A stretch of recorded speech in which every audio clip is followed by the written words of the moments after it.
10 محرم عاشورہ کا دن آنے والا ہے۔ اس حوالے سے آج بہت اہم باتیں کرنے کا ارادہ تھا۔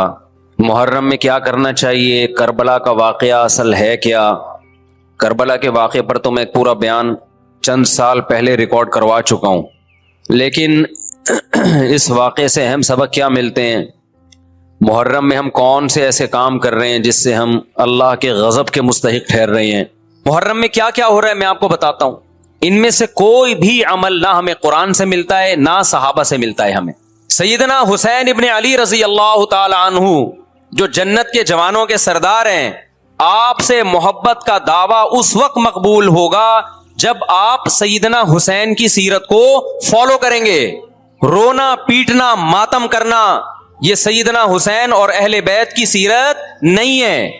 اس بات میں دو رائے نہیں ہو سکتی کہ سیدنا حسین رضی اللہ تعالی عنہ کو جو کربلا میں شہید کیا گیا، یہ کائنات کا بدترین ظلم تھا۔ جس نے آپ کی گردن مبارک پہ تلوار رکھی، اس کی بدبختی میں دو رائے نہیں ہو سکتی۔ بہت ہی کوئی شقی اور بدبخت جو نواسہ رسول صلی اللہ علیہ وسلم کے قتل کی طرف بڑھا، بہت ہی کوئی بدبخت اور بدنصیب جو کوفہ کے گورنر ابن زیاد کے کہنے پر نواسہ رسول سے لڑنے کے لیے نکلا، جو اس ظلم کو ظلم نہیں مانتا، وہ بھی اپنے آپ کو جہنم میں جانے کے لیے تیار کر رہا ہے۔ پھر کربلا میں ایک بڑا ظلم یہ ہوا کہ صرف سیدنا حسین ابن علی کو شہید نہیں کیا گیا، آپ کے ساتھ جتنے مرد تھے سب کو شہید کر دیا گیا۔ لیکن ہمیں پیغمبر صلی اللہ علیہ وسلم اور صحابہ کی سیرت میں کیا ملتا ہے، میں ایک آیت سے آپ کو سمجھاتا ہوں۔ مشرکین مکہ حضرت ابراہیم علیہ الصلاۃ والسلام کے نسب میں ہونے پر اور آپ سے محبت پہ بڑا فخر کیا کرتے تھے کہ ہم ابراہیم کی اولاد میں ہیں، ہم ابراہیم کے دین پہ ہیں۔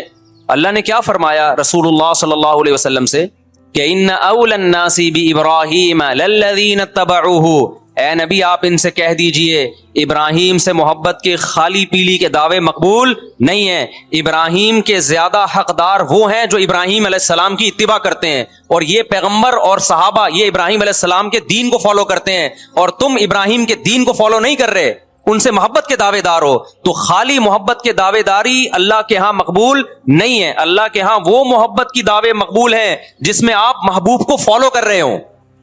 سیدنا حسین ابن علی رضی اللہ تعالی عنہ جو جنت کے جوانوں کے سردار ہیں، آپ سے محبت کا دعویٰ اس وقت مقبول ہوگا جب آپ سیدنا حسین کی سیرت کو فالو کریں گے۔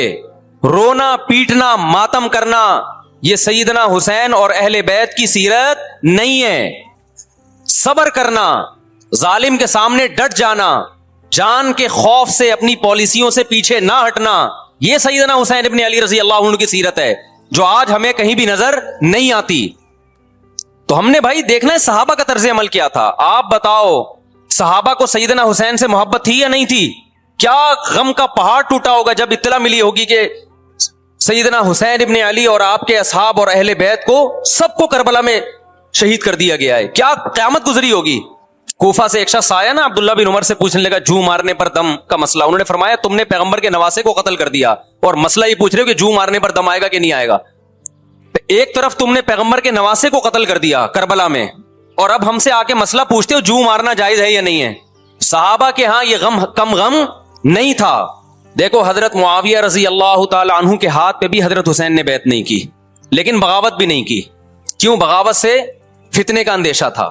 حضرت حسن جو حضرت حسین کے بڑے بھائی تھے، انہوں نے سیدنا معاویہ رضی اللہ تعالی عنہ کے ہاتھ پہ بیعت کی اور اس اختلاف کو ہمیشہ کے لیے اپنی کوشش کے مطابق ہمیشہ کے لیے ختم کر دیا۔ ختم ہوا نہیں ہوا ایک الگ بحث ہے، لیکن حضرت حسن کا مقصد کیا تھا کہ مسلمانوں کی دو جماعتوں کو میں آپس میں لڑتا ہوا نہیں دیکھ سکتا۔ لوگوں نے کہا آپ خلافت کے حقدار ہیں، آپ نے فرمایا میں دستبردار ہوتا ہوں سیدنا معاویہ کے حق میں۔ حضرت حسن بیعت ہو گئے حضرت معاویہ سے اور یہ اختلاف کو کیا کر دیا؟ ختم۔ حضرت حسین بیعت نہیں ہوئے، لیکن حضرت حسین نے بغاوت بھی نہیں کی۔ ہر ایک کی اپنی رائے تھی، حضرت حسن کی اپنی رائے تھی، ان کا خیال تھا کہ بیعت ہونا مسلمانوں کے لیے زیادہ مفید ہے، ایک پاورفل حکومت ہوگی، ایک طاقتور ریاست ہوگی، ورنہ لڑتے رہیں گے آپس میں۔ حضرت حسین کا موقف یہ تھا کہ میں بغاوت تو نہیں کروں گا لیکن بیعت بھی نہیں ہوں گا، کیونکہ اگر بیعت ہو گیا تو اس سے جو خلفائے راشدین کے دور میں جو خلیفہ کی سلیکشن کا طریقہ تھا وہ طریقہ ختم ہو جائے گا۔ تو میں اگر اس طریقے کو نہیں لا سکتا تو اس کے خلاف کو پروموٹ بھی نہ کروں میں. یہ بھی ایک رائے تھی.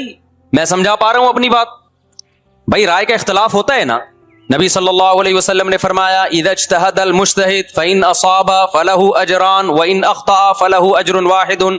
جب کوئی مجتہد اللہ کی رضا کو سامنے رکھ کے اجتہاد کرتا ہے, صحیح اور غلط کا فیصلہ کرنے بیٹھتا ہے, رائے یعنی اس کا مقصد اللہ کی رضا ہو, تو اگر وہ درست نتیجے پہ پہنچے تو 2 ثواب, غلط نتیجے پہ پہنچے تو بھی 1 نیکی اس کو ملتی ہے, اس لیے کہ اس کے بس میں جو خیر خواہی کے لیے جو تھا وہ اس نے کر دیا. رائے کا اختلاف ہوتا ہے. تو حضرت حسن رضی اللہ تعالیٰ عنہ بیعت ہوئے حضرت معاویہ کے ہاتھ پہ. سیدنا حسین نہ بیعت ہوئے اور نہ آپ نے بغاوت کی, خاموشی اختیار کی. حضرت معاویہ رضی اللہ تعالیٰ عنہ نے سیدنا حسین کو تلوار کی زور سے بیعت پر مجبور نہیں کیا, بلکہ نواسہ رسول کا خیال کیا اور وصیت بھی کی لوگوں کو.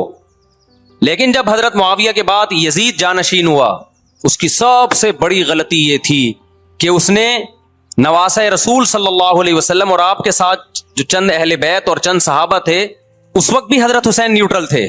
نہ حضرت حسین نے بغاوت کا ارادہ کیا اور نہ بیعت کرنے کا ارادہ کیا. یزید ابن معاویہ کو چاہیے تھا کہ سیدنا حسین رضی اللہ عنہ کو اپنے حال پہ چھوڑ دیتا, اپنے والد کی طرح. حضرت حسین رضی اللہ تعالیٰ عنہ کو جب کوفہ سے خطوط آئے, یہ میں وضاحت اس لیے کر رہا ہوں کہ حضرت حسین بغاوت کے لیے نہیں نکلے تھے, اس مسلمان حاکم کے خلاف بغاوت کے لیے نہیں نکلے تھے, کیونکہ رسول اللہ صلی اللہ علیہ وسلم کی بہت ساری صحیح حدیث ہے اس بارے میں کہ جو باغی ہے, جو ریاست کے خلاف بغاوت کرتا ہے, اس کو نبی صلی اللہ علیہ وسلم نے اس عمل کو پسند نہیں کیا. تو حضرت حسین رضی اللہ تعالیٰ عنہ کو کوفہ سے خطوط آئے کہ یہاں سارے کے سارے لوگ آپ کے ہاتھ پہ بیعت کرنے کے لیے تیار ہیں. ظاہر ہے جب کسی علاقے کے لوگ دارالخلافہ ہو اور سب بیعت ہونے کے لیے تیار ہوں تو پھر آپ کا جانا یہ بغاوت کا عمل نہیں کہلاتا. حضرت حسین رضی اللہ تعالیٰ عنہ اہل بیت کے ساتھ نکلے. کربلا میں جب پہنچے, مشہور واقعہ آپ 20 دفعہ سن چکے ہیں, وہاں جا کے آپ کو اطلاع ہوئی کہ وہ خبر غلط تھی اور عبید اللہ بن زیاد نے ایک پورا لشکر بھیجا سیدنا حسین رضی اللہ تعالیٰ عنہ کو مجبور کرنے کے لیے کہ میرے ہاتھ پہ آپ زبردستی بیعت ہو جائیں. حضرت حسین رضی اللہ تعالیٰ عنہ نے مطالبے رکھے کہ یا تو مجھے واپس جانے دیا جائے, اور اگر بیعت کرنا ہی ہے تو میں دمشق میں امیر کے ہاتھ پہ جا کے بیعت کروں گا. بہت معقول مطالبے تھے یہ. میرا مقصد ابھی کربلا کا واقعہ بیان کرنا نہیں ہے, اس پہ بہت کچھ کہا جا چکا ہے, خود میرا بھی بیان اس پہ تفصیل سے ہو چکا ہے. اس کے بعد بھی سیدنا حسین رضی اللہ تعالیٰ عنہ کو مجبور کرنا کہ عبید اللہ بن زیاد جو بدبخت انسان جو قاتل تھا اہل بیت کا, اسی کے ہاتھ پہ لازمی بیعت ہوں, جبکہ وہ امیر بھی نہیں ہے, وہ گورنر ہے ایک علاقے کا. تو نواسہ رسول کا خیال نہ کرنا یہ بدترین ظلم تھا جو اس وقت حکومت سے ہوا ہے. حضرت حسین رضی اللہ تعالیٰ عنہ, دیکھو نبی صلی اللہ, آج ہم دیکھتے ہیں کہ جو بڑا آدمی ہوتا ہے نا, اس کی قربانیاں ہوتی ہیں, اس کی بڑی بڑی قربانیاں ہوتی ہیں. چھوٹے اپنے بڑوں کی قربانیوں کو کیش کراتے ہیں. آپ نے دیکھا ہوگا فلاں نے بڑی قربانیاں دی اور بچے موج کر رہے ہیں, دیکھا نا آپ نے. لیکن اللہ تعالیٰ نے رسول اللہ صلی اللہ علیہ وسلم کے نسب کو اس سے محفوظ کیا. ہمارے نبی کے 2 بیٹے حسن حسین, آپ کی نسل حضرت فاطمہ سے چلی ہے, دونوں شہید ہوئے ہیں. اس میں بہت بڑی حکمت تھی کہ پیغمبر صلی اللہ علیہ وسلم نے سب سے پہلے تربیت اپنے گھر والوں کی ہے. آج لوگ باہر فنٹر بنے ہوئے ہوتے ہیں, تبلیغیں کر رہے ہوتے ہیں, اپنے گھر کی ان کو پرواہ نہیں ہوتی. نبی صلی اللہ علیہ وسلم نے سب سے پہلے جو تربیت کی ہے, کس کی ہے؟ حضرت حسن اور حسین کی ہے. تو جب کربلا میں آپ کو چاروں طرف سے گھیر لیا گیا اور آپ کو مجبور کیا گیا کہ آپ نے ابن زیاد کے ہاتھ پہ بیعت کرنا ہے, تو آپ نے اس ذلت کو گلے لگانے سے انکار کر دیا. آپ کو 100% یقین تھا کہ اتنے بڑے لشکر کے سامنے میں ٹھہر نہیں سکتا, اسباب کی دنیا میں فتح کی امید نہیں ہے. لیکن حضرت حسین رضی اللہ تعالی عنہ نے لڑنے کا فیصلہ کر کے اور شہادت کو قبول کرنے کا فیصلہ کر کے ابن زیاد اور اس زمانے کے حکمران جو اس قتل پہ راضی تھے, قیامت تک کے لیے ان پہ لعنت کے سلسلے کا دروازہ کھول دیا. بعض دفعہ اللہ بھی یہ چاہتے ہیں کہ بدبختوں کو دھیل ملے تاکہ ان کا جرم سنستدرجہم من حیث لا یعلمون. قرآن کہتے ہیں نا, ہم ان کو ڈھیل دیں گے, ان کو برائی میں ہم آگے بڑھنے دیں گے, ایسے بڑھنے دیں گے کہ ان کو خود بھی پتہ نہیں چلے گا, تاکہ قیامت کے دن ان کا عذاب ان کو کئی گنا بڑھا کر دیا جائے. اب میرے بھائی ہمارے لیے کیا سبق ملتا ہے؟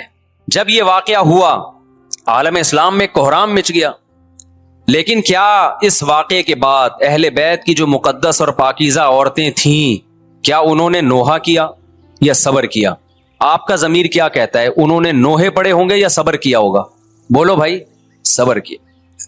عبداللہ بن عمر رضی اللہ تعالیٰ عنہ جو کوفہ والوں کو ملامت کیا کرتے تھے کہ تم جو مارنے کے مسئلے ہم سے پوچھتے ہو، تم نے حسین کا قتل کر دیا، تو یہ حضرت ابن عمر نے اسی لیے کہا نا کہ آپ کو اس کا غم ہوا تھا۔ تو ابن عمر کا عمل کیا تھا؟ کیا انہوں نے ماتم کیا؟ کیا انہوں نے چھروں سے اپنے آپ کو مارا؟ حضرت حسین کا قتل بھی ظالمانہ، اور اس سے پہلے سیدنا عثمان کا قتل بھی ظالمانہ۔ اگر نوحہ یا ماتم جائز ہے تو حضرت عثمان کی شہادت کے دن بھی جائز ہے، حضرت حسین کی شہادت کے دن بھی جائز ہے، اور اگر ناجائز ہے تو جیسے عثمان کی شہادت کے دن ناجائز، حسین کی شہادت کے دن بھی ناجائز ہے۔ سمجھ میں آ رہی ہے بات کہ نہیں آ رہی ہے؟ قرآن کیا کہتا ہے ایسے مواقع کے بارے میں؟ تلک امۃ قد خلت لہا ما کسبت ولکم ما کسبتم۔ قرآن جب بھی پرانی امتوں کے واقعات بتاتا ہے، قرآن کہتا ہے یہ قوم تھی جو گزر گئی، انہوں نے جو کیا اس کا بدلہ ان کو ملے گا، تم جو کرو گے اس کا بدلہ تمہیں ملے گا۔ تو ہمیں اللہ نے اس واقعے میں بھی بتا دیا کہ سیدنا حسین کا واقعہ، کربلا کا واقعہ جب سنا کرو تو یہ سوچا کرو یہ قوم تھی جو گزر گئی، جس نے اچھا کیا، حسین ابن علی نے اچھا کیا، ان کو اس اچھائی کا بدلہ ملے گا۔ اور جو حضرت حسین کے قتل کے حضرت سیدنا حسین کے مبارک خون سے جن کے ہاتھ آلودہ ہوئے، کیونکہ قتل کیا نا انہوں نے، تو لہا ما کسبت، ان کو اس ظلم کا بدلہ بھی ملے گا۔ تو ہمارا کام کیا ہے؟ ہم نے فالو کرنا ہے حسین کے راستے کو، نہ کہ حسین کے نام پہ ہم نے ماتم کرنے ہیں۔ حسین کا راستہ کیا ہے جس کو ہم نے فالو کرنا ہے؟ اب میں چند چیزیں آپ کو بتاتا ہوں۔ سب سے پہلا سبق جو ہمیں کربلا میں ملتا ہے کہ عزت اور دین، ایک طرف دنیا ہے۔ دیکھو اگر حضرت حسین رضی اللہ تعالیٰ عنہ ابن زیاد کے ہاتھ پہ جا کے بیعت ہو جاتے، آپ کیا سمجھتے ہو بے تحاشا مال و دولت حضرت حسین پہ خرچ نہیں کرتا کیا؟ وہ جب ایک بڑا آدمی کسی کے ہاتھ پہ بیعت ہوتا ہے تو اس کو بھی تو فائدہ ہوتا ہے نا اس سے۔ اور کیا حضرت حسین کو یقین نہیں تھا کہ کربلا میں شہید ہو جاؤں گا؟ فتح اور نصرت کی اسباب کی دنیا میں کوئی امید نہیں تھی، مگر آپ نے اہل بیت کو کربلا میں رسوا کرنے پر عزت کی موت کو ترجیح دی ہے۔ آج اگر آپ میں یہ ظرف ہے کہ آپ عزت کی موت کو ذلت کی زندگی پر ترجیح دیتے ہو تو پھر آپ حسینی ہو۔ نہیں یہی بات میرا خیال ہے سمجھ۔ سیدنا حسین کی سخاوت کے واقعات ہیں۔ سیدنا حسین باغی نہیں تھے رضی اللہ عنہ۔ پھر جو اہل بیت کا طرز عمل کیا تھا، محرم میں کیا کیا ہو رہا ہے میں آپ کو بتاتا ہوں۔ ان میں سے کوئی بھی عمل نہ ہمیں قرآن سے ملتا ہے نہ صحابہ سے ملتا ہے ہمیں۔ تو ما انا علیہ و اصحابی جو جنتی فرقہ ہوگا اس کی جو علامتیں ہیں، تو جب آپ ان علامتوں کے خلاف چلو گے، صحابہ اور تابعین کو فالو نہیں کرو گے، تو آپ پھر اپنے آپ کو سنی کہنا چھوڑ دو۔ آپ بتاؤ مجھے اسلام میں کوئی مہینہ منحوس ہے؟ بولو نا، کوئی مہینہ منحوس ہے؟ تو آپ محرم کو منحوس کیوں کہتے ہو؟ لوگ مجھے کہتے ہیں مفتی صاحب فرقہ واریت پھیلا رہے ہیں۔ دیکھو فرقہ واریت جب پھیلا رہا ہوں جب میں کسی فرقے کے خلاف آپ کو کر رہا ہوں۔ میرے بیان شیعہ لوگ بھی سنتے ہیں، ملتے بھی ہیں، بہت دفعہ ایئرپورٹ پہ ملاقات ہوئی، بڑی عزت سے ملے، میں شیعہ ہوں لیکن آپ سے محبت کرتا ہوں۔ یہاں مسجد میں بھی آتے ہیں، میں نے کبھی کسی پہ طنز نہیں کیا۔ اس لیے میں بار بار کہتا ہوں جو شیعہ کا مذہب ہے اس کو کرنے دو۔ وہ سبیلے لگاتے ہیں، آپ ان کو مت چھیڑو، جا کے تنگ نہ کرو ان کو۔ وہ ماتم کرتے ہیں، آپ ان کو مت چھیڑو۔ وہ نوحے کرتے ہیں، وہ نوحے پڑھتے ہیں، آپ ان کو مت چھیڑو۔ لیکن آپ اپنی پوزیشن واضح کرو کہ آپ شیعہ ہو یا آپ سنی ہو، آپ تو ایک طرف ہو جاؤ نا۔ محرم میں اگر آپ مرثیے لگا کے گھوم رہے ہو گاڑیوں میں، اٹ مینز آپ سنی نہیں ہو۔ آپ نبی صلی اللہ علیہ وسلم کی حدیث ہے ہمارے پاس، ہم اہل سنت والجماعت ہیں، ہم سنت کو فالو کرتے ہیں۔ تو سنت کیا کہتی ہے؟ میتوں پہ گریبان چاک کرنا، میتوں پہ چیخ و پکار کر کے رونا۔ آپ نے فرمایا لیس منا، وہ ہم میں سے نہیں ہے۔ اور اس عمل پہ آپ صلی اللہ علیہ وسلم نے لعنت فرمائی ہے۔ لوگ کہتے ہیں حسین کی یاد میں رونا نبی کی سنت ہے۔ نبی صلی اللہ علیہ وسلم کو جب جبریل نے بتایا کہ حسین شہید ہوں گے، آپ روئے، اس لیے کہ اس وقت آپ کو یہ خبر ملی تھی۔ لیکن کیا ہر محرم میں آپ نے رونے کا پروگرام کیا ہے یا صحابہ کو بیٹھ کے باقاعدہ رلایا ہے آپ نے؟ کیا ہو گیا بھائی؟ آپ کو بھی جب کربلا کا واقعہ کی خبر ملی آپ کی آنکھوں میں آنسو آ جائے، یہ نیچرل ہے، یہ حسین سے محبت کی علامت۔ لیکن ہر محرم میں باقاعدہ بٹھا کے رونے کا پروگرام کرنا یہ حسین سے محبت کی علامت نہیں ہے، بلکہ شریعت میں ناجائز ہے یہ غموں کو بڑھانا۔ یہ کہاں سے جائز ہو گیا؟ حضرت عثمان بھی تو شہید ہوئے تھے، نبی صلی اللہ علیہ وسلم کے داماد تھے، ان کی یاد میں آپ رونے کو سنت کیوں نہیں کہتے؟ ہماری نظر میں حسین کا قتل بھی بہت بڑا ظلم اور سیدنا عثمان کا قتل بھی بہت بڑا ظلم تھا۔ دونوں مظلوم تھے, دونوں مظلوم شہید تھے, ہمیں دونوں کی شہادت پہ غم ہے, لیکن اب اس غم کو مناتے نہیں ہیں. اسلام میں غم منانا سنت نہیں ہے. دیکھو جعفر طیار رضی اللہ عنہ, نبی کے چچا زاد بھائی, اہل بیت, جب آپ صلی اللہ علیہ وسلم نے ان کو لڑائی کے لیے میدان جنگ میں بھیجا, رومیوں سے لڑائی تھی, حضرت جعفر طیار کی 4 بیویاں تھیں. جب نبی صلی اللہ علیہ وسلم مسجد نبی میں بیٹھے, آپ کو فرشتوں نے اطلاع دی کہ جعفر طیار شہید ہو گئے. آپ صلی اللہ علیہ وسلم کی آنکھوں سے آنسو, یہ آنسو اس وقت نکلے جب عین شہادت کی اطلاع ملی ہے. اس وقت آنسوؤں کا نکلنا محبت کی علامت ہے. آپ نے صحابی رسول کو بھیجا کہ جاؤ آپ کی زوجات کو, بیویوں کو جا کے خبر دو کہ جعفر طیار شہید ہو گئے. کیا قربانی تھی صحابہ کی, آپ دیکھو ایسے جوان تھے جعفر طیار, خوبصورت جوان. غزوہ بدر میں جب مشرکین مکہ نے یہ نعرہ لگایا کہ حل میں مبارز, 3 سردار آئے, انہوں نے کہا پہلے تمہارے اندر سے 3 بہادر آئیں, ہم سے لڑیں. دیکھو عربوں میں یہ ہوتا تھا کہ جب جنگ کے لیے 2 فوجیں آمنے سامنے کھڑی ہوتی تھیں تو پہلے دونوں طرف کے بہادر ترین لوگوں کی لڑائیاں ہوتی تھیں کہ جب تک دونوں میں سے ایک قتل نہیں ہوگا لڑائی شروع نہیں ہوگی. تو آپ کو پتا ہے کہ اس میں بہادر ترین لوگ نکلیں گے نا, جو لڑنا جانتے ہوں. مشرکین مکہ کی طرف سے 3 یا 4 بڑے بڑے سردار آئے لڑائی سے پہلے, بدر میں لڑائی سے پہلے. انہوں نے نعرہ لگایا حل میں مبارز, کوئی ہے تم میں جو پہلے ہم سے لڑے. یعنی ادھر سے ہم 3 ہیں تو ادھر سے بھی کتنے چاہیے, 3 بندے. ادھر سے انصار صحابہ آئے. مشرکین مکہ نے کہا لیسو بی اکفائنا, یہ ہمارے جوڑ کے نہیں ہیں, قریشی ہاشمی چاہیے, ہمیں ہمارے نسب کے لوگ ہونے چاہیے. تو ادھر سے نبی صلی اللہ علیہ وسلم نے حضرت علی کو بھیجا اور حضرت جعفر طیار کو بھیجا. جن صحابہ کو بھیجا ان میں حضرت جعفر طیار بھی تھے. حضرت جعفر طیار رضی اللہ تعالی عنہ اور سیدنا علی مقابلے میں غالب آ گئے. خوبصورت صحابی, نجاشی کے سامنے آپ نے تقریر کی ہے, ہجرت کی ہے نا جب حبشہ کی طرف, تو نجاشی نے پوچھا جعفر طیار سے کہ تمہارے پیغمبر جو کلام لے کر آئے ہیں وہ سناؤ. حضرت جعفر طیار رضی اللہ تعالی عنہ نے سورہ مریم پڑھنا شروع کر دی.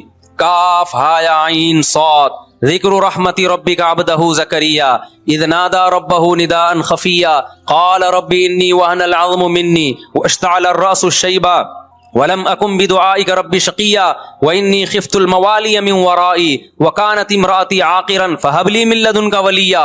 ایسی حضرت مریم اور عیسیٰ ابن مریم کی سیرت کو سورہ مریم میں بیان کیا حضرت جعفر طیار نے کہ نجاشی روتے روتے, اس کی داڑھی تر, اور جتنے پادری بیٹھے تھے سب کی داڑیاں تر ہو گئی روتے روتے.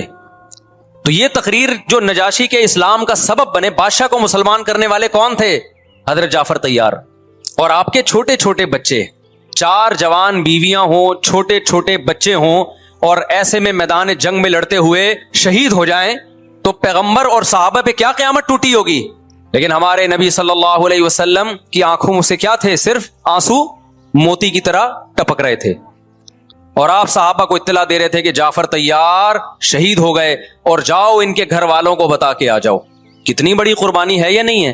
جب خبر دینے والا آپ کی ازواج کو بتا کے آیا کہ جعفر طیار شہید ہو گئے تو آپ کے گھروں سے خواتین کے رونے کی آوازیں آئیں. آپ صلی اللہ علیہ وسلم نے فرمایا ان سے بولو کہ اپنی آواز کو پست کرو. پھر چیخو پکار کی آواز آئی تو آپ نے فرمایا کہ اگر دوبارہ چیخو پکار کی آواز آئے تو ان کے منہ پہ خاک پھینک دو.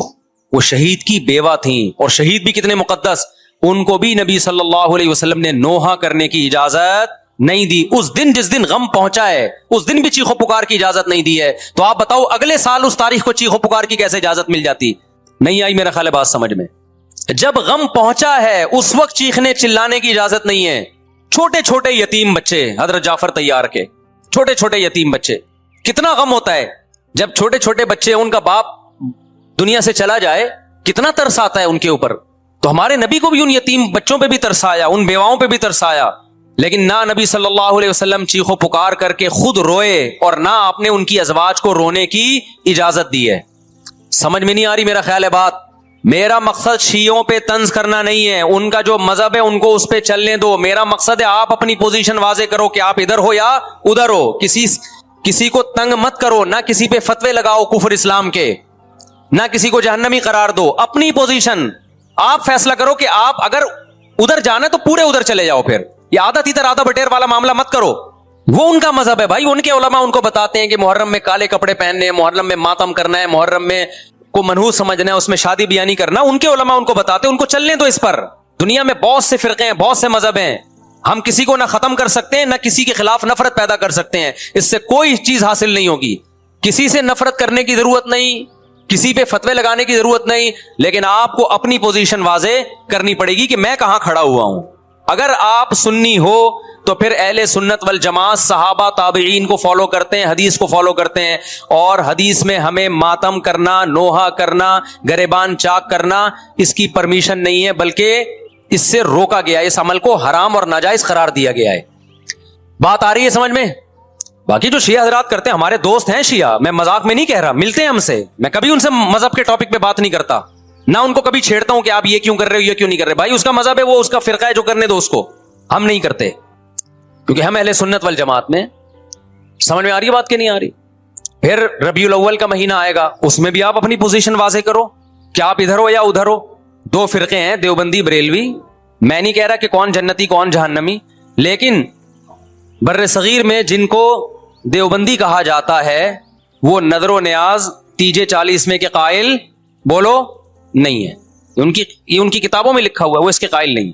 اگر کوئی بزرگ ان میں قائل گزرا بھی ہے تو وہ اس کا ذاتی تفرد ہے, اس کو علماء نے فالو نہیں کیا, اس کو ان کی اجتہادی غلطی قرار دیا ہے. ربیع الاول میں جلوس نکالنا یا مزار بنانا یا مزاروں پہ جانا اس نیت سے کہ وہاں جا کے ہم کوئی قوالی پڑھیں گے یا کچھ بھی, ہمارے ہاں قبرستان جانا صرف اس لیے ہے کہ آخرت کی یاد تازہ ہو, بس. اس کے علاوہ اور کوئی کانسیپٹ نہیں ہے. ہمارے ہاں قبر ایک بالش سے زیادہ اونچی بنانا جائز بولو نا نہیں ہے. قبر پکی کرنا جائز نہیں ہے. تیجے 40 میں کرنا جائز بولو نہیں. آج ایک صاحب آئے, کہنے لگے میری ساس کا 40واں ہے, فجر میں کہنے لگے مجھے, کہہ رہے میں نہیں گیا تو بڑا مسئلہ ہو جائے گا. میں نے کہا بھائی ایک فیصلہ کرو, گرین چینل یا وائٹ چینل, ایک طرف ہو جاؤ بھائی, کیونکہ وائٹ چینل میں یہ جائز نہیں ہے, نہ 40واں نتیجہ ہے. اب لوگ مذاق اڑاتے ہیں مر گیا مردود نہ فاتحہ نہ درود. بھائی کچھ بھی کہتے رہو, تو پھر پورے ادھر کو ہو جاؤ, یا تو پورے وائٹ ہو جاؤ یا پورے کیا ہو جاؤ, پورے گرین ہو جاؤ. پھر تیجا بھی کرو, 40واں بھی کرو, برسی بھی کرو, اور پھر اس کے بعد جھنڈے بھی لگاؤ ہرے رنگ کے. میں نہیں کہہ رہا دیوبندی صحیح ہے یا بریلوی صحیح ہے, دیکھو میں یہ بحث نہیں کر رہا, میری بات کو غلط نہ لے کے جانا. میں کہہ رہا ہوں آپ اپنی پوزیشن واضح کرو, صحیح غلط تو اگلا مرحلہ ہے. آپ کیا ہو, آپ کو تو یہی نہیں پتا چل رہا. آپ ربیع الاول میں ہرے جھنڈے لے کے گھوم رہے ہو, رمضان میں آپ وائٹ چینل بنے ہوئے ہو, محرم میں آپ بلیک چینل بنے ہوئے ہو, تو پتہ ہی نہیں چل رہا تو ہے کیا بھائی. جب 73 فرقوں میں ایک جنتی ہے تو ایک کو فالو کرو نا, جس کو جنتی سمجھتے ہو. اگر آپ سمجھتے ہو کہ بلیک چینل یا شیعہ فرقہ جنتی ہے تو پورے شیعہ ہو جاؤ بھائی. اگر آپ سمجھتے ہو بریلوی فرقہ جنتی ہے تو پورے بریلوی ہو جاؤ. تو جس کو سمجھتے ہو وہ بن جاؤ, لیکن پورے بنو, ادھورے مت بنو, آدھا آدھا نہ لو. بات سمجھ میں آ رہی ہے؟ میں پھر بتا رہا ہوں, نہ میں کسی کو جنتی کہہ رہا ہوں نہ جہنمی. میں یہ نہیں کہہ رہا دیوبندی جنت میں جائیں گے یا بریلوی جائیں گے یا شیعہ جائیں گے, یہ تو اللہ فیصلہ کرے گا. ہم تو وہ کریں گے جو ہماری کھوپڑی میں آ رہا ہے. ہماری کھوپڑی میں یہ آ رہا ہے کہ جس کو بھی کرو تو ایک کو کرو پورا, تاکہ ایک طرف ہو جاؤ. آدھے تیتر آدھے بٹیر مت بنو آپ, اور دوسرے کو چھیڑو بھی نہیں, چھیڑنے کی بھی ضرورت نہیں ہے. کوئی جو کر رہا ہے کہ بھائی اس کا مذہب ہے. دیکھو ہندو مندر میں جاتا ہے نا, ہماری رائے کے مطابق صحیح کر رہا ہے غلط کر رہا ہے, غلط کر رہا ہے, لیکن ہم چھیڑتے ہیں کیا؟ اسلام نے اجازت دی اس کو چھیڑنے کی کہ ہندو جا رہا ہے اس کو پکڑ کے لا کیوں جا رہا ہے بھائی. اسلام بولا بھائی لکم دینکم ولی دین, تمہارے لیے تمہارا دین, ہمارے لیے ہمارا دین. لا اکراہ فی الدین, دین میں زبردستی نہیں ہے, جو کر رہا ہے اس کو کرنے دو. تبھی اسلامی تاریخ میں کوئی ایک مندر بھی ہمارے علم میں نہیں ہے کہ اس میں ہندوؤں پہ پابندی لگی ہو کہ مندر نہیں جا سکتے. جب تک اسلامی حکومتیں رہی ہیں, ہندوستان میں 1000 سال مسلمانوں نے حکومت کی ہے. اگر ہندوؤں کو مندر جانے سے روک دیتے تو آج یہ مندر ختم ہوتے. اسلامی حکومت جب ختم ہوئی ہے تو بھی مندر, لاکھوں کی تعداد میں مندر تھے. اسلام مسجد جانے کا حکم دیتا ہے, یہ چرچ جانے کا. بولو مسجد, چرچ جانے کو غلط سمجھتا ہے کیونکہ وہاں غیر اللہ کی, عیسیٰ ابن مریم کی عبادت ہو رہی ہے. لیکن کیا اسلام آپ کو پرمیشن دیتا ہے کہ کوئی عیسائی چرچ جا رہا ہو تو آپ اس کو روکو کہ تو یوں جا رہا ہے بے مسجد میں آ؟ اجازت دیتا ہے؟ یا اسلام یہ کہتا ہے کہ اس سے بدتمیزی شروع کر دو آپ؟ بولو کیا ہو گیا, آپ کو سبق یاد کرا رہا ہوں میں, بدتمیزی شروع کر دو. یا اسلام یہ اجازت دیتا ہے کہ اس سے اچھا سلوک نہ کرو؟ قطعاً اجازت نہیں, بلکہ قرآن تو کہہ رہے ہیں ان اللہ یحب المقسطین, جو غیر مسلم تم سے لڑ نہیں رہے میدان جنگ میں, ان سے تمہیں اچھا سلوک کرنا پڑے گا, کیونکہ اللہ اچھا سلوک کرنے والوں کو پسند کرتا ہے. صحابہ کرام غیر مسلموں کو بھی ہدیے دیا کرتے تھے, نبی صلی اللہ علیہ وسلم نے یہودیوں کو بھی ہدیے دیے. تو جو مذہب اسلام کی طرف منسوب نہیں ہے, جب ہمیں ان سے اچھے سلوک کا حکم ہے تو جو مذہب اسلام کی طرف منسوب ہیں، قطع نظر اس سے کہ وہ اس دعوے میں سچے ہیں یا جھوٹے، یہ تو بحث ایک الگ ہے، لیکن نسبت کس کی طرف کر رہے ہیں؟ اسلام کی طرف، تو ہمیں ان سے بدتمیزی بدسلوکی کی کہاں سے اجازت ہوگی؟ تو میں نہیں کہہ رہا کہ آپ شیعہ بریلویوں سے دشمنی کرنا شروع کر دو، ان کی دعوتیں اٹینڈ نہ کرو، ان سے کاروبار چھوڑ دو، یا ان کو جا کے تنگ کرو، کیوں سبیل لگا کے بیٹھے ہو، کیوں ماتم کر رہے ہو، یہ کام مت کرو آپ. ہمارا ملک اس فرقہ واریت کا متحمل نہیں ہے، اس سے فساد پھیلتا ہے. لیکن اپنی پوزیشن آپ واضح کرو، ایک لکیر ہے آپ کھینچ دو. اگر کوئی شخص آپ کے سامنے صحابہ کو برا بھلا کہتا ہے، آپ بولو بھائی یہ میری باؤنڈری کیا ہو رہی ہے، کراس. میرے سامنے آپ کو ان بزرگوں کے خلاف بولنے کی اجازت نہیں ہے جن سے مجھے عقیدت ہے. اگر یہ کام آپ نے کیا تو ہماری اور آپ کی راہیں الگ الگ. آپ کا جو مذہب ہے بھائی، آپ بند کمرے میں، آپ کے امام بارگاہ میں، آپ کے مسجدوں میں، یا جہاں بھی ہے وہ آپ کا نجی معاملہ ہے. ہمارے سامنے آپ نے کوئی ایسی بات نہیں کرنی جو ہمارے عقیدے کے خلاف ہو، تو آپس میں دوستی رہے گی. اب دیکھو عیسائی آپ سے ملتا ہے، آپ گپ شپ کرتے ہو، کھانا کھاتے ہو، لیکن عیسائی بار بار بولے میں آپ کے نبی کو نہیں مانتا، میں آپ کا نبی، آپ بولے گا بھائی تو نہیں مانتا تو ہم نے کب کہا کہ مان تو، لیکن میرے سامنے بار بار کیوں کہہ رہے کہ میں تیرے نبی کو نہیں مانتا؟ یہاں سے آپ کی اس کی دوستی کیا ہو جائے گی؟ پھر ختم. تو غیر مسلموں کو بھی دو قسمیں، کسی بھی مسلک کے لوگوں سے ملو، کسی بھی فرقے کے لوگوں سے ملو، کوئی جھگڑا نہیں، کوئی بحث نہیں، ایک دوسرے کو کھانا بھی ہے، ایک دوسرے کو کھلانا بھی ہے، ایک دوسرے سے کھانا بھی ہے، ایک دوسرے کی دعوتوں میں بھی شرکت کرنی ہے. جہاں مذہب کا معاملہ آئے تو پھر آپ کسی سے بحث نہ خود کرو نہ کسی کو کرنے کی اجازت دو. اگر کوئی کچھ سیکھنا چاہتا ہے تو آپ بولو بھائی علماء کے پاس آ جاؤ، آپ کو کوئی اشکال ہے تو ہم وہاں آپ کا اشکال حل کر دیں گے. اس سے آگے بڑھنے کی کوشش بولو مت کرو، اس سے ملک میں امن ہوگا. باقی فرقے ہمیشہ سے ہیں بھائی، آج کوئی نئے تھوڑی ہیں، اور یہ ہمارا کام تھوڑی ہے فرقے ختم کرنا. یہ تو عیسیٰ ابن مریم جب نازل ہوں گے، حضرت مہدی آئیں گے، وہ تلوار کی طاقت سے ختم کریں گے، ان کے پاس یہ اتھارٹی ہوگی کہ وہ فرقوں کو ختم کریں. آپ نے یہ کرنا ہے کہ دوسرے کے مسلک کو چھیڑنا نہیں ہے اور اپنا چھوڑنا نہیں ہے. مسئلہ آپ کے ساتھ یہ ہو رہا ہے کہ دوسرے کو چھیڑ بھی رہے ہو اور اپنا چھوڑ بھی رہے ہو، دونوں الٹے کام کر رہے ہو. ایک طرف بحث کر رہے ہوتے تم ایسے، اور دوسری طرف وہی بنے ہوئے ہوتے تھوڑے دنوں میں جا کے. اور یہی اہل بیت کی شان تھی. تبھی تو قرآن کے الفاظ کیا ہیں کہ نیکی صرف یہ نہیں ادھر ادھر منہ کر کے نمازیں پڑھ لو، بلکہ والصابرین فی البأساء، جو پریشانیوں کے وقت کیا کرتے ہیں؟ صبر. تو ہماری نظر میں حضرت حسین کا قتل بھی ایک بہت بڑی ٹینشن، بہت بڑی پریشانی، مگر اس پر ہمیں صبر کا حکم ہے. اگر ہمارے اندر انتقام کی طاقت ہوتی تو انتقام لے لیتے. ہم جو بھی قاتلان حسین تھے ہمیں پتہ چلتا کہ یہ ہے، ہم انتقام لیتے ان سے. اگر انتقام نہیں لے، وہ تو چلے گئے دنیا سے اپنے ٹھکانوں کو، جو جس نے جہنم رسید ہونا تھا وہ تو جہنم رسید ہو چکا ہے. اور اللہ نے حضرت حسین رضی اللہ تعالی عنہ کو شہادت کی برکت سے جنت کے جوانوں کا سردار بنا دیا ہے. تو جس کا جو ٹھکانہ تھا، جس ملعون نے جہاں جانا تھا وہ چلا گیا. اب قرآن کیا کہہ رہا ہے؟ تلک امۃ قد خلت. جہاں بھی قرآن ایسے واقعات بیان کرتے، یہ قوم تھی جو گزر گئی. لہا ما کسبت، جس نے جو کیا اس کا بدلہ ملے گا. ولکم ما کسبتم، اب تمہارے اعمال اللہ دیکھے گا. اعمال کا مطلب دیکھے گا جن چیزوں کو اللہ نے حلال کیا تم اس پر عمل کرتے ہو، جن چیزوں کو حرام قرار دیا اس سے بچتے ہو کہ نہیں بچتے، یہ چیزیں دیکھی جائیں گی. تو محرم کے ایک الگ، ہمیں محرم نبی صلی اللہ علیہ وسلم کی زندگی میں ہمیشہ آیا ہے، اس میں کیا احکام ہے. محرم میں آپ نے نکاح بھی کیا ہے. محرم منحوس نہیں ہے. محرم تو اشہر حرم میں سے ہے، برکت والا مہینہ ہے. اس میں جو کام کیا جائے گا اس میں برکت ہوگی. اس میں شادی بیاہ کریں گے اس میں انشاءاللہ برکت ہوگی. اس میں کوئی اور عبادت کریں گے اس میں برکت. نبی صلی اللہ علیہ وسلم نے محرم کی الگ فضیلت بیان کی کہ اس میں عبادت کا ثواب، محرم کے روزوں کا ثواب عام مہینوں سے زیادہ ہے. تو یہ سب ہماری شریعت کی تعلیمات ہیں. تو ہمیں ایک طرف ہو جانا چاہیے، ہمیں اسی کو فالو کرنا چاہیے. ہاں یہ وہ دور نہیں ہے کہ آپ دوسروں پہ جا کے انگلیاں اٹھائیں، تم یہ کیوں کر رہے ہو، یہ کیوں، بس چھوڑ دو اس کو. جو جب اس کو سمجھ میں آئے گی تو آ جائے گا، نہیں آئے گی تو 73 فرقے ہیں نا، تو یہ آپ تھوڑی ختم کرو گے، یہ حضرت عیسیٰ علیہ السلام آ کے ختم کریں گے. تو جو کام عیسیٰ علیہ السلام کا ہے وہ خود کرنے کی کوشش بولو بھائی مت کرو. آپ دیکھو کہ ان میں جو صحیح ہے اس کو فالو کرو. باقی بھائی جیسا کر رہے ہو، ہمارے پاس نہ کوئی پولیس ہے نہ کوئی پاور ہے. پولیس بھی ہوتی تو بھی کچھ نہیں کرتی. ہم اگر پولیس میں ہوتے تو کیا کر لیتے. فساد ہوتا ہے ان چیزوں سے. افغانستان میں جب طالبان کی حکومت تھی، او بھائی کون سی والی گھڑی صحیح ہے، میری گھڑی میں تو کیا ٹائم ہو رہا ہے، تو کبھی آگے چلیے. اچھا پھر ابھی بس اذان ہونے والی ہے، ٹھیک ہے بتا. تو کیا کہہ رہا تھا یار میں، وہاں افغان طالبان کی جب حکومت تھی 5 سال، تو انہوں نے بھی شیعہ کے امام بارگاہ کو ختم نہیں کیا تھا. سمجھ رہے بات کو؟ ایک حد بندی کر دی تھی، ختم نہیں کیا انہوں نے بھی شیعوں سے سلوح کی تھی.